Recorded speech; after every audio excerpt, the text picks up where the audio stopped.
दोस्तों, यदि आप हिंदी दिवस पर भाषण देने जा रहे हैं या हिंदी दिवस पर निबंध लिख रहे हैं तो यह वीडियो आपके लिए बहुत उपयोगी है। भाषण की शुरुआत संबोधन से करेंगे।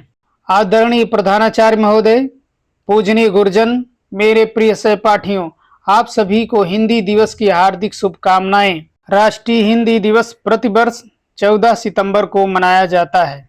जैसा कि हम जानते हैं कि भारतवर्ष विविध धर्मों, भाषाओं, संस्कृतियों तथा परंपराओं वाला देश है। यहाँ पर सैकड़ों भाषाएं और अनंत बोलियां बोली जाती हैं, लेकिन हिंदी का विशेष महत्व है क्योंकि हिंदी भारत की सबसे व्यापक रूप से बोली जाती है। यह भारत की आत्मा, संस्कृति और उसकी पहचान की अभिव्यक्ति है। हिंदी भाषा नहीं, भावों की अभिव्यक्ति है।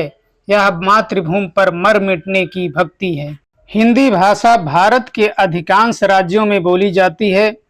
यह विश्व की तीसरी सबसे अधिक बोली जाने वाली अंग्रेजी, चीनी अर्थात मंदारिन के बाद विश्व में सबसे ज़्यादा बोली जाने वाली भाषा है। दुनिया के बड़े देशों में जैसे America, Canada, Mauritius, Suriname, Fiji, Guyana, Trinidad Tobago, Nepal तथा यूएई में बोली जाती है। यह दुनिया के लगभग 50 से अधिक देशों में बोली जाती है। हिंदी भाषा का ऐतिहासिक महत्व।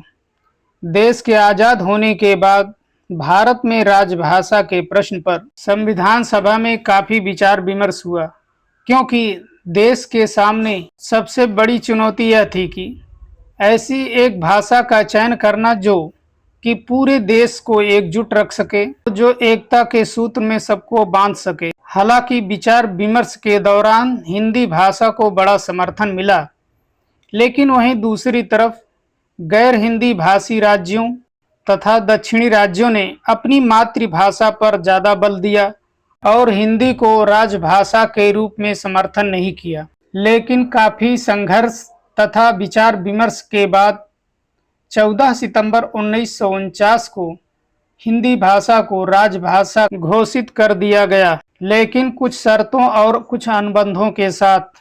जैसे सन 1950 से 1965 तक 15 वर्षों तक सरकारी कामकाज तथा न्यायालयों के कामकाज अंग्रेजी भाषा में होंगे।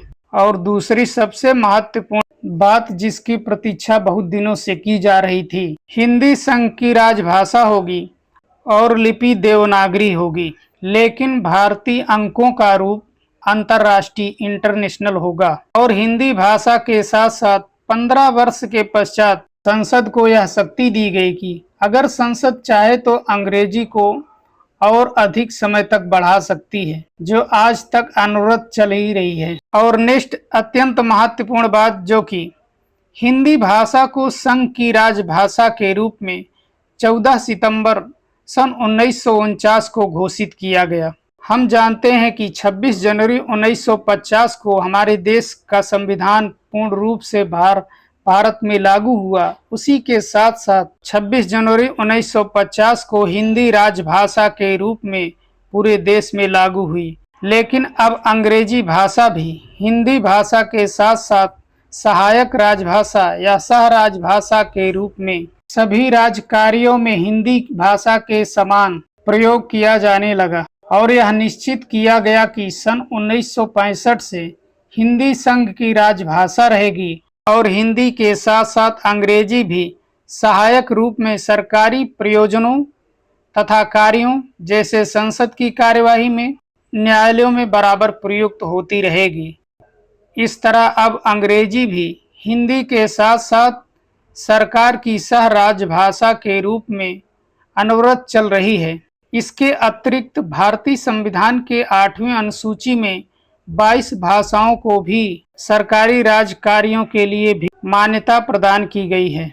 नेक्स्ट महत्वपूर्ण पॉइंट, राज्यों को अपनी भाषा चुनने का अधिकार है। संविधान में राज्यों के लिए किसी भी भाषा के लिए विशेष उल्लेख नहीं है।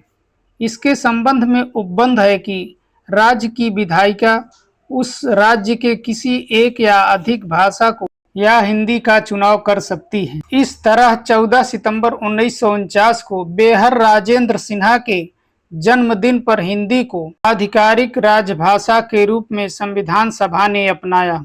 इस तरह सन 1953 में भारत के प्रथम प्रधानमंत्री पंडित जवाहरलाल नेहरू ने 14 सितंबर को हिंदी दिवस के रूप में मनाने का फैसला किया, क्योंकि इसका उद्देश्य हिंदी भाषा को बढ़ावा देना, क्योंकि हिंदी केवल भाषा ही नहीं अपितु भारतीय संस्कृति की पहचान है, जो पूरे भारत को एकता के सूत्र में बांधती है और राष्ट्र के विविध भाषाई, धार्मिक, सांस्कृतिक क्षेत्र को एकजुट करने और हमारी सांस्कृतिक धरोहर की याद दिलाती है। और सन 1953 से पूरे भारत में 14 सितंबर को प्रतिवर्ष हिंदी दिवस के रूप में मनाया जाता है। हिंदी दिवस के इस शुभ अवसर पर भारती हरिश्चंद्र के इस निज भाषा कविता से उद्धृत है, निज भाषा उन्नति है, सब उन्नति का मूल, अर्थात अपनी भाषा का विकास ही सभी तरह का उन्नति का आधार है। इस तरह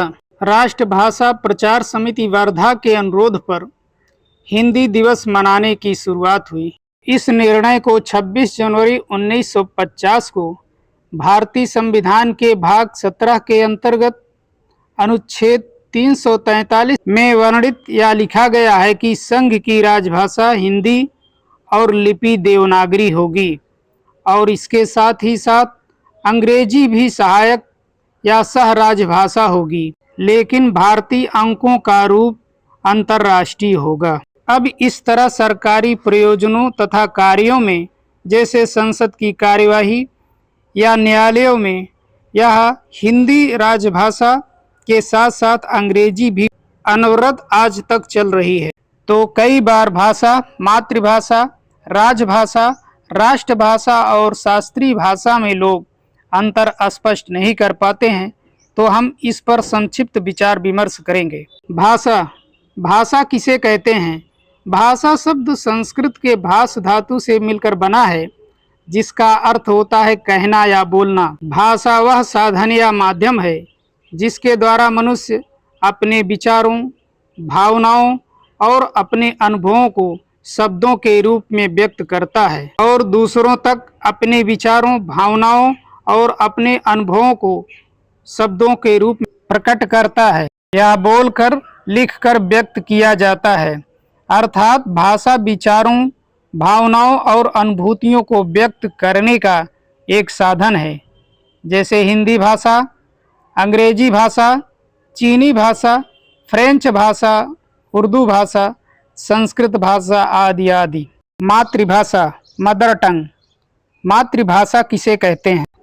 इसे एक सुंदर पंक्ति के द्वारा व्यक्त किया जा सकता है, जैसे हिंदी में स्नेह है, हिंदी में दुलार है, हिंदी हमारा अभिमान है, हमारा श्रृंगार है। जिस भाषा को बच्चा जन्म के बाद अपने माँ से, अपने परिवार से और परिवेश से सीखता है, वही उसकी मातृभाषा होती है। मातृभाषा स्वाभाविक रूप से सीखी जाती है, इसके लिए अलग से शिक्षा की आवश्यकता नहीं होती है। जैसे हिंदी, तमिल, बंगाली, मराठी, उड़िया, कन्नड़, अवधी, भोजपुरी आदि आदि। इस प्रकार इन मातृभाषाओं को बच्चे को सीखने के लिए किसी माध्यम की आवश्यकता नहीं होती है।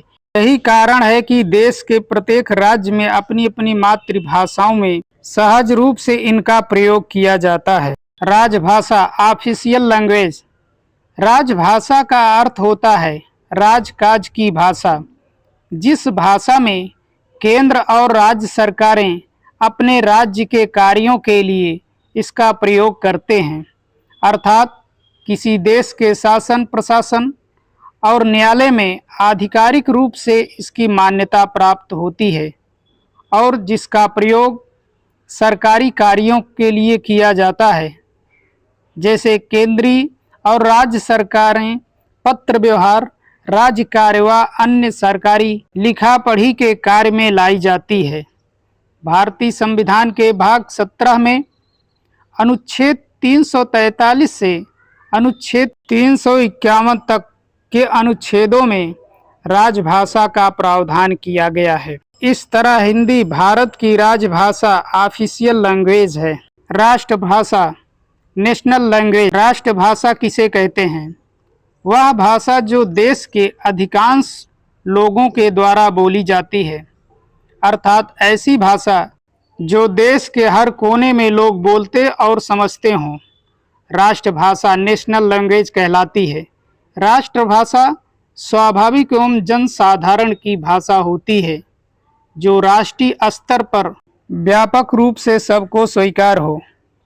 लेकिन दुर्भाग्य से भारत में किसी भी भाषा को राष्ट्रभाषा का दर्जा नहीं दिया गया है। अतः संवैधानिक रूप से हिंदी राजभाषा है, राष्ट्रभाषा नहीं। इस तरह हिंदी भाषा समय समय पर बदलते काल में अन्य भाषाओं को भी अपने में समाहित किया, जैसे अंग्रेजी, उर्दू, संस्कृत, तमिल आदि। इस तरह 14 सितंबर 1949 को संविधान सभा ने हिंदी को राजभाषा घोषित किया और सन 1953 से पूरे भारत में 14 सितंबर को हर वर्ष हिंदी दिवस के रूप में मनाया जाने लगा। जय हिंद, जय भारत, धन्यवाद।